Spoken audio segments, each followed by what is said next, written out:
இப்ப நம்ம உம்ராவுக்கும் ஹஜ்ஜுக்கும் நம்ம போகும்போது லப்பைக் அல்லாஹும்ம லப்பைக் அப்படின்னு தல்பியாவை சொல்றோம். இந்த தல்பியா என்றால் என்ன என்பதை புரிந்து கொண்டால் மஸ்ஜித் என்றால் என்ன என்பதை நம்ம புரிஞ்சுக்கிடலாம். ஒரு மனிதனை இன்னொரு மனிதன் அழைக்கிறான், அல்லது ஒரு நண்பனை இன்னொரு நண்பன் அழைக்கிறான்.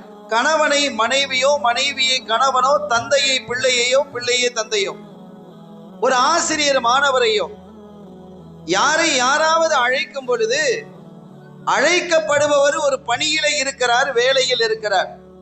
இப்ப மாப்பிள்ளை பொஞ்சாதிய கூப்பிடுறாரு, இங்க வாமா அப்படின்னு கூப்பிடும் போது கொஞ்சம் கையில வேலையா இருக்கிறேன், பாத்திரம் கழுவிட்டு இருக்கிறேன், நான் முடிச்சுட்டு வர்றேன் அப்படின்னு சொல்லலாம்.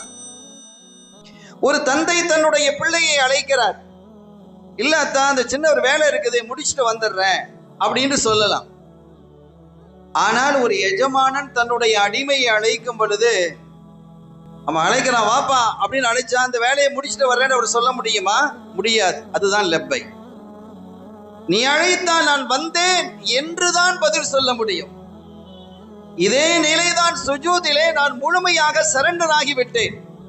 என்னுடைய சக்தி, என்னுடைய வல்லமை, என்னுடைய ஆற்றல், என்னுடைய பதவி, என்னுடைய பவிசு எதுவும் எனக்கு துணை நிற்க போவதில்லை, அத்துணையும் நீ தந்த பிச்சை என்று சொல்லக்கூடிய இடம்தான் மஸ்ஜித்.